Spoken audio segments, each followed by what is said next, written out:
Alright, so this is a fantastic chapter. Major developments here and a huge twist with Sukuna at the very end. But we're also finally coming back to Megumi and Yuji, two characters we haven't seen in a very long time. And that being said, we're finally finding out what had happened to Megumi, because the last time we saw him was at the end of chapter 173. After he had successfully defeated Reggie, he wound up almost sicking his divine dog onto Remy until like this image of Sumiki popped in his head telling him to stop. And then he suddenly passed out and we saw Angel flying above him. Appears that Angel had saved him, I guess, because they're like in this hotel room and Angel's like, "Good morning, did you sleep well, destined one?" And that's really interesting, right? Because as we're going to find out in this chapter, there's like this seemingly strong connection between Sukuna and Angel, and we know that Sukuna is really interested in Megumi, and this is obviously showing Megumi's further significance. And I think this means that he's also valuable not only to Sukuna but also, I guess, Angel here as well. But Yuji tells Megumi that he's been out for about 2 days. But also in this hotel room, we're seeing Takaba, which is amazing because Takaba is one of my favorite new characters, and I'm so glad that he's a part of this group here. But we also get this little catch up on how this came to be, because we see that at some point, Yuji just randomly came across Takaba as he was fighting, and then they just like almost immediately trusted each other because of their mutual connection with Megumi. And then after that, they also conveniently spotted Angel carrying Megumi. So then they just all got together and found refuge in this hotel room. And then we're getting an update on the point situation, because Yuji says that Hikari got 100 points because he got his points from Kashimo, but also Akotsu got 190 points. They're also using Takaba's and Karusu's points in this pool here, and they have no problem with that. And altogether they have 359 points, which means that they can add 3 new rules to the game, which is like their big ultimate goal here, because it's ultimately just to get Sumiki, Megumi's sister, out of the culling game. Then he also says,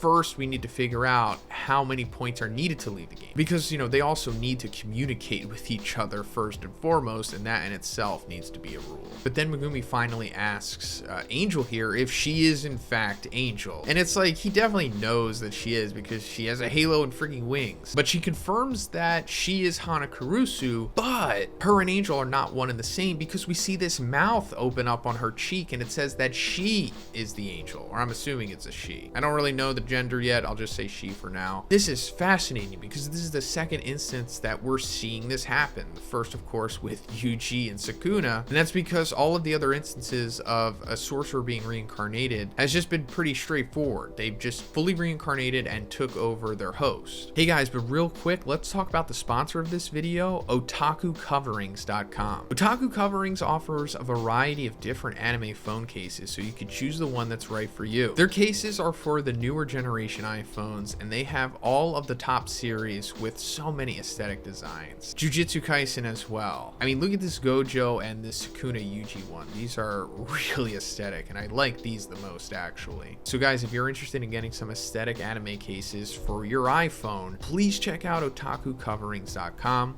I'll have the link in the description.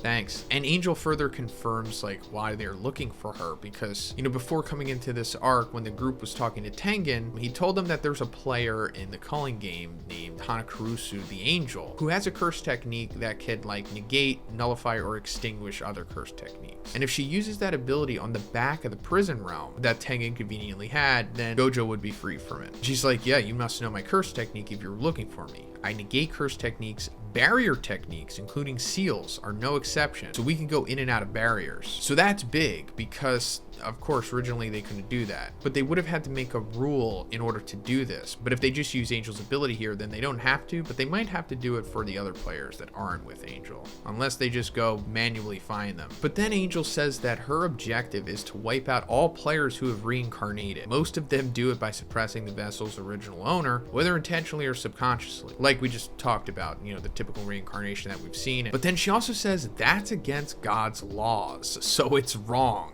And then Megumi's like, God? And Angel says, that's just a name I give to my beliefs, pay it no mind. So this is like one of the biggest things coming out of this chapter for sure, like one of the biggest pieces of dialogue, because it raises the question of like, do we take this for face value? And is Angel telling the truth when she says that God is just a name that she gives to her beliefs and to pay it no mind? Or Is that kind of like BS? And there is actually some kind of godlike being in the Jujutsu Kaisen world, because both options are likely at this point. And I don't think Gege is kind of just putting this out there for no reason. He wants to intrigue the reader with this, right? And in battle manga, it's not uncommon for there to be like some overarching godlike being. And since Bleach is one of Gege's biggest inspirations, I wouldn't be surprised if he has like some kind of soul king like being in the Jujutsu Kaisen world. An angel is like a servant to him, or I don't know, something like that maybe. It's really hard to go further into this because we have such little information to go off of, to be honest, but it is possible, I'll say. But then she says, so I decided to live in symbiosis with Hana. So she's like voluntarily choosing to have like the Sukuna Yuji relationship with Hana Kurusu here. But that's pretty interesting, because if reincarnating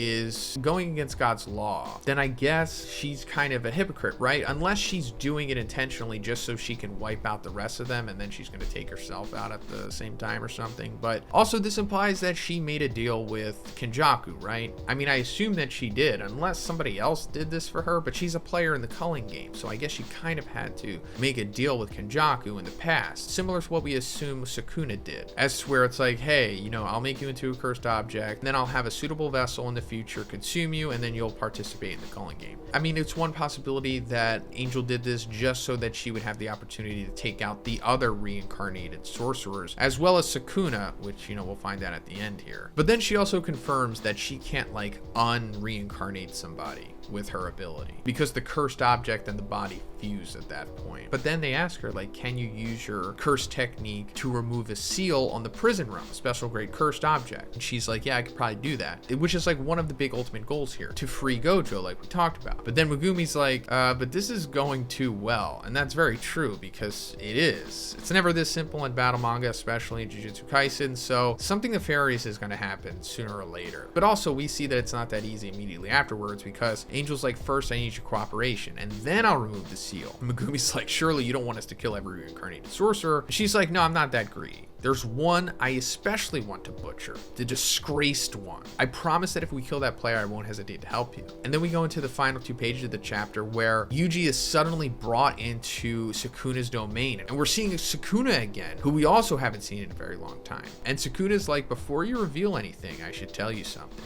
I'm the disgraced one. And that's where the chapter ends, but it's like, that's the huge bomb coming out of this chapter for sure. So an interesting thing about this dialogue here is that I've seen like multiple translations on it, and apparently the text on the raw says fallen, which could refer to those fallen from grace/heaven, which is slightly different than fallen angels. But regardless, it kind of means that Sukuna fell from grace to some extent. And considering what Angel said about God and her being an angel, it's possible that Sukuna was like one of these angels too, and then he fell and became the disgraced one. You know, this could maybe parallel to like the whole Lucifer devil story from, you know, Christianity. Not really sure, of course, because like I said, we have little to go off of, but maybe this could explain why Sukuna looks the way that he does, which is something we still don't understand, because allegedly he was a human, but he looked like a curse because he had like 4 arms and 4 eyes and something on his face. Why does Angel look the way that she does? Because she has like real wings and the halo and everything. And, you know, Tengen himself looks weird too, because he says like, I may be immortal, but I'm not immune to aging. After 500 years, you'd look like this too. But he also says like, now that I've evolved, I am more cursed spirit than human being. So I assume that all of this is connected somehow, especially since Tengen already knew who Angel was. And I don't think that Tengen is the god she's speaking of, but he could be, but I just don't think that's the case. Even though he does kind of have like a Soul King-esque presence in the story, I guess. But man, I'm just really interested in seeing what's happening. Let me know what you think about all this. What do you think this whole disgraced one fallen is about? What is Sukuna's relationship with Angel? What is going on? Is there a god? Is there not a god? Let me know. And if you liked it, please give it a like, and please subscribe if you haven't already. Have a great day, and I'll see you in the next one.